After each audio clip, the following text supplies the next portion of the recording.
Jim and I share an interest in words and numbers, so I was really delighted when he asked me to come speak with you this morning.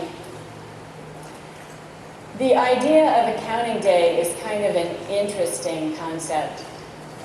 Interesting in that you just spend the whole day talking about accounting, which for some people might be yay, but Accounting Day has a long tradition in San Diego, and I think is something that really makes our city special. So I'm very honored to be here today.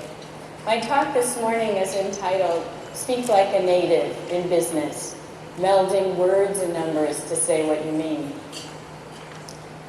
I have a sign on my desk at home that says, some people have a way with words, others not have way. And on good days, I think that's really funny. And on bad days, I think you are other.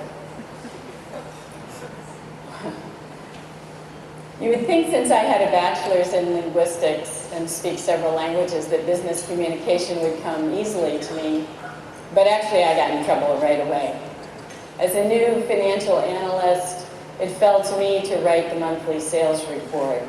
Now this is a report that might better be served by a table or a graph, but it turns out some senior executives go into shock if you show them quantitative data without words.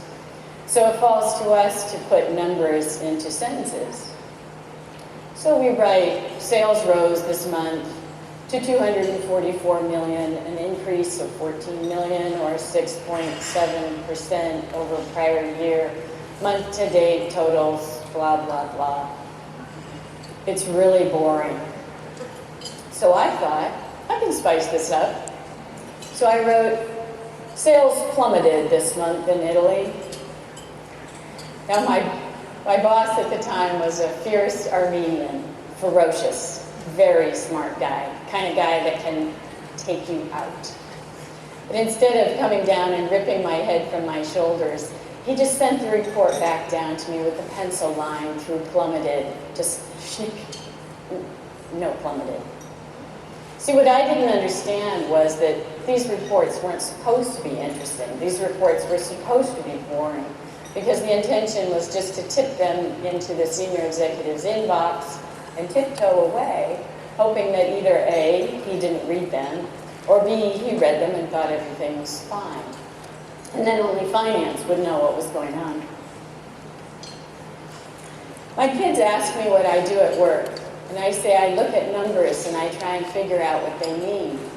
Plus numbers are comparable and friendable, so they're fun to work with. But I often felt that there were a lot of similarities between looking at a paragraph in a foreign language and looking at a set of numbers and trying to understand what they mean. Some things jump out at you right away. Maybe you know that word in the language, or maybe there's a blip in the numbers that you know that was the month that you bought the DNA analyzer or whatever it is. And then the other numbers you get more from context. Maybe you can kind of tell what they're talking about because of the words that they're using.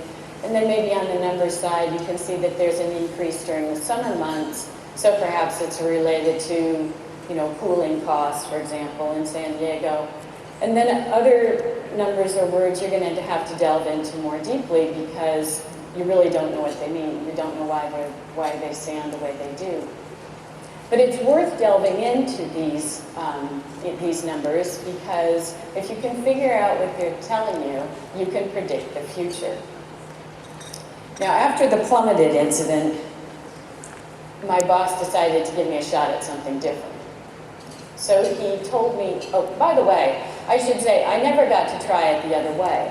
I never got to see whether or not I would have been allowed to say, sales in Italy this month skyrocketed, or sales through the roof in Italy this month, because sales in Italy actually weren't going that well. So my boss told me to go out and project sales for Italy for the next month, which was crazy. I'd just gotten there. I was living in a tiny town in northern Indiana. I was thousands of miles away from Italy. We didn't even have a cappuccino shop in the town that I lived in. But I went in my office and I looked at trends and I looked at billing days. I adjusted for seasonality and for currency fluctuations, and I came up with a number. And I was pretty close. And the next month, I was even closer. And I was way closer than the projection that had come in from the Italian country manager. My boss got really excited about this. So every month he would take the projections in from the country managers, he would thank them for their submissions, he would put them in the trash, and then he would send his band of analysts off to do the projections. And those were the numbers that we used for planning purposes.